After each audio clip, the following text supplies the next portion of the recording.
ലാൽസലാം ഛോട്ടാ മുംബൈയുടെ രണ്ടാം ദിവസത്തെ എറണാകുളത്തെ തിരക്കാണ്. ഉച്ചയ്ക്കുള്ള ഈ ഒരു തിരക്ക് കാണുമ്പോൾ നമുക്ക് മനസ്സിലാകുന്നുണ്ട് സിനിമ ഏത് റേഞ്ചിലാണ് കത്തുന്നത്. ചാനൽ ഒന്ന് സബ്സ്ക്രൈബ് ചെയ്യുന്ന കാര്യം പരിഗണിക്കണമെന്ന് ഇടയിൽ ഓർമ്മിപ്പിക്കുകയാണ്. അതായത് 1200-നടുത്തുള്ള സീറ്റിംഗ് കപ്പാസിറ്റിയുള്ള എറണാകുളത്തെ ഏറ്റവും വലിയ തിയേറ്ററാണ്, അല്ലെങ്കിൽ കേരളത്തിലെ തന്നെ ഏറ്റവും വലിയ തിയേറ്ററാണ് കവിത തിയേറ്റർ. കവിത തിയേറ്ററിലെ തിരക്കാണ് നമുക്ക് കാണാൻ കഴിയുന്ന ഒരു റിലീസ് ചിത്രത്തിൻ്റെ തിരക്ക് എന്ന് തന്നെ പറയാം. അതെ, നിറഞ്ഞ് കവിയുകയാണ് ജനങ്ങൾ. വൈകുന്നേരമുള്ള എല്ലാ ഷോകളും ഹൗസ്ഫുൾ തന്നെയാണ്.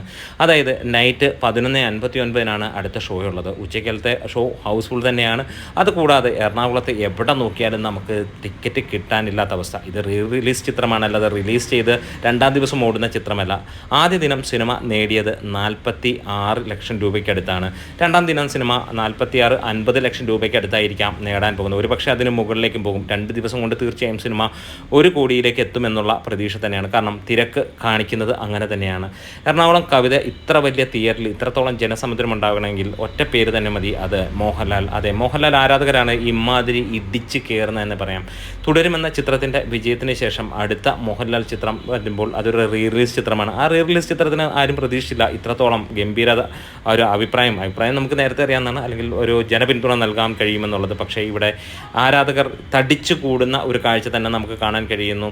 എല്ലാ ഷോകളും കവിതയിൽ ഹൗസ്ഫുള്ളായി മാറുന്നു. കവിത ഓണർ തന്നെ കഴിഞ്ഞ ദിവസം അഭിമുഖത്തിൽ പറയുന്ന ഒരു കാര്യം നമ്മൾ കണ്ടതാണ്. വേറൊന്നുമല്ല, മോഹൻലാൽ സിനിമകൾ വന്നു കഴിഞ്ഞാൽ അവിടെ ആറാട്ട് തന്നെയാണ് നടക്കാറുള്ളത്. തങ്ങൾക്ക് രക്ഷിച്ചിരിക്കുന്നത് ഇപ്പോൾ 2 മോഹൻലാൽ സിനിമകളാണ്. ആ 2 മോഹൻലാൽ സിനിമകൾ കൊണ്ട് തന്നെ കടങ്ങളും കാര്യങ്ങളുമൊക്കെ മാറി എന്നുള്ളത്. എന്തായാലും ഈ ഒരു തിരക്ക് നിങ്ങൾക്കൊന്ന് കാണാം. നിങ്ങൾ ഇന്ന് ടിക്കറ്റ് എടുത്തിട്ടുണ്ടായിരുന്നു, ഈ സിനിമയ്ക്ക് കണ്ടവരാണെങ്കിൽ തീർച്ചയായും അതും ഒന്ന് കമൻസിലൂടെ രേഖപ്പെടുത്താം. എന്തായാലും പടം ഒരു ഒന്നൊന്നര സംഭവമായിട്ട് തന്നെ മുന്നോട്ട് പോകുന്നു. എല്ലാവർക്കും ഒരു ഈദ് മുബാറക് ആശംസിക്കുന്നു. ലാൽസലാം.